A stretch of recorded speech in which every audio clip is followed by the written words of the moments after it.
Hey, welcome back. Up until now we have been importing the CSS from one single file and it works fine. However, this may cause some performance issues in the long run when the CSS file gets bigger and bigger. As you can see, the style sheet does not only contain hundreds of lines of code, but a huge chunks of this code aren't needed for every page. That means that we are basically slowing the pages by something that isn't needed whatsoever for their style or layout. Thus, to optimize the pages, we can split the big CSS file into smaller ones. Then, within the functions.php file, we can set conditions that tell WordPress when to load each of the files. In this example, I want to load a second style sheet, but only if it's a page that the visitor is navigating through.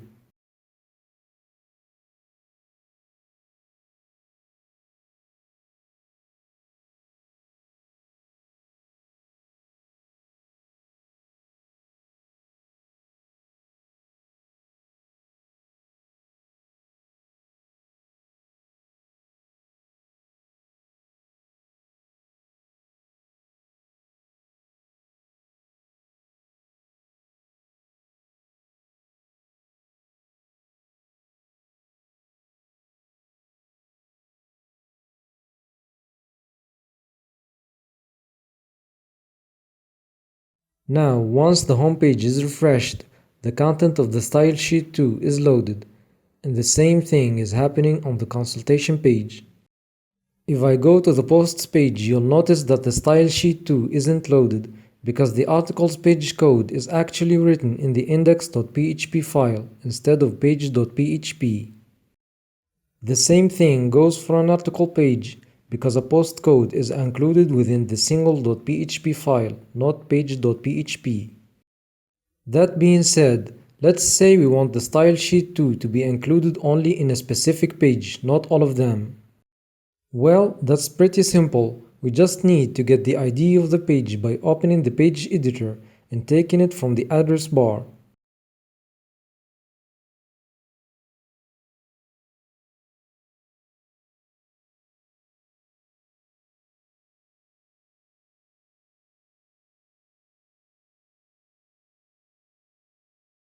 Then we need to pass that ID as a parameter for the isPage hook.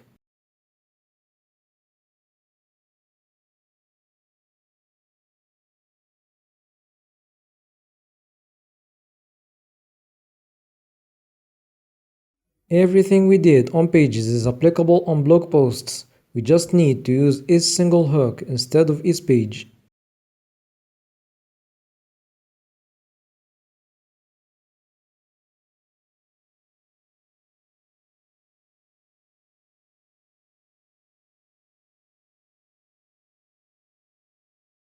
And now the style sheet 2 will be loaded only on single blog posts.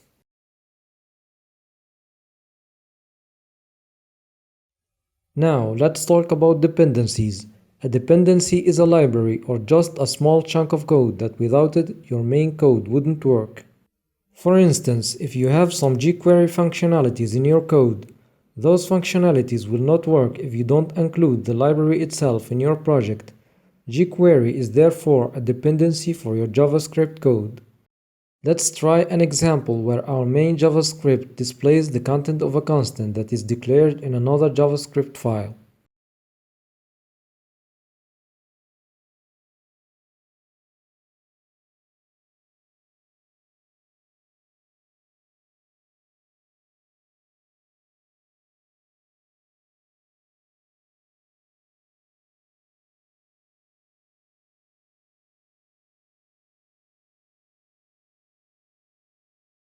Following what we learned in the second part of the series, we just need to use the WP&Q hook, which is technically correct.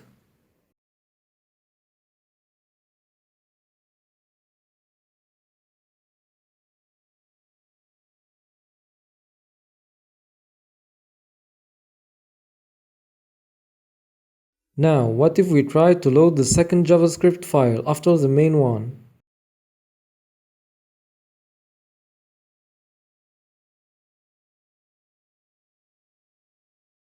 It doesn't work. Let's open the console and see what's the problem. The constant hello is not defined. Well, I'm pretty sure you have seen that coming. That being said, in the case of a simple theme like this, it's easy to load the files in the right order. However, it might be complicated when you work on a way more complex one. So, to make sure that the order of the files is always correct, we need to register the dependency file first through the WP register script hook. Then we need to set its name within the dependencies array in the WP-enqueue script hook.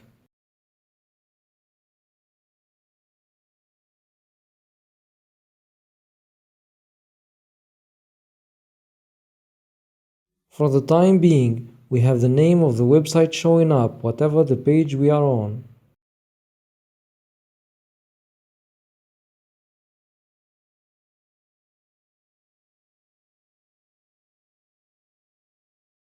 That's because we have it hard-coded in the title tag in the header.php file. It's recommended that the title of every page should be in this format: the title of the page, followed by a separator, then the name of the website. To do that, we need to call the WP title hook in order to get the name of the current page.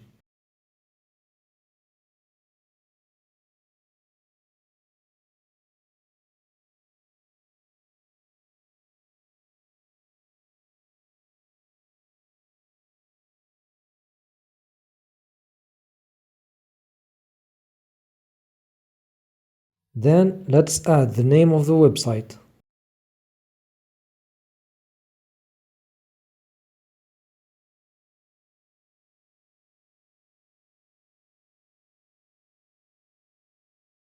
That done, now we have a default separator followed by the title of the page and then the name of the website, which is not exactly the format that we want. So to customize that, we need to set a handful of parameters to the WP title hook. The first parameter is the separator.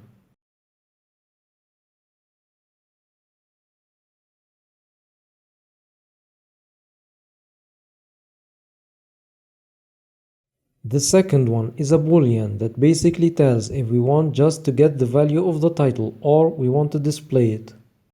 In our case, we want to print it, therefore we need to set it to true.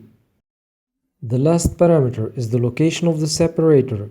It must be set to left or right relatively to the title of the page. That done, we have now the correct form.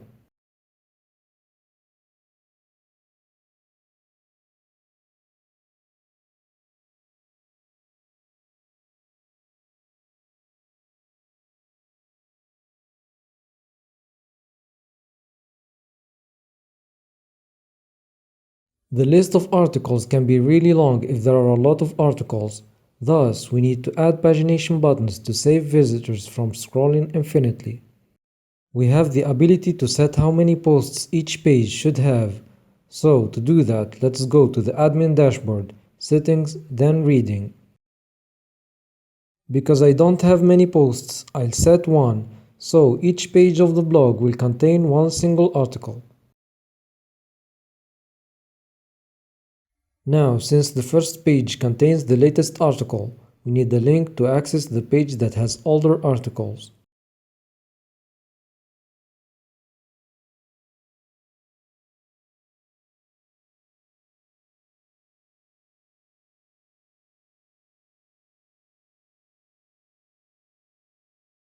That said, let's add the next post's link hook. Then we need to specify the text to display as a parameter.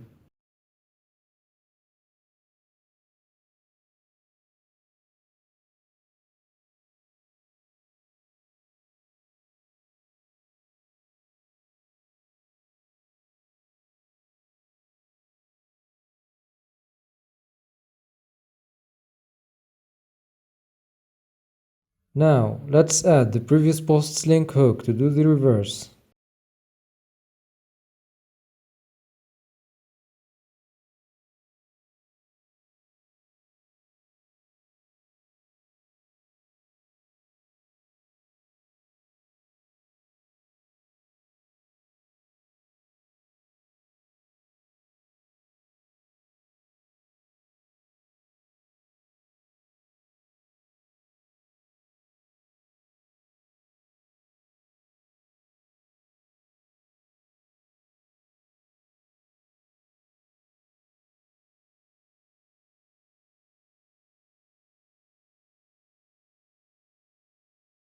Since we set the number of posts to be one single post per page, the number of any posts per page will follow that rule, including the new post types that we created.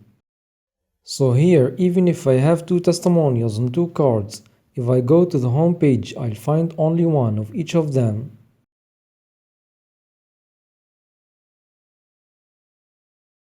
Therefore, to set a unique amount for each of these posts, we will have to go back to their loops and add another element in the array that is passed as a parameter to the WP query constructor.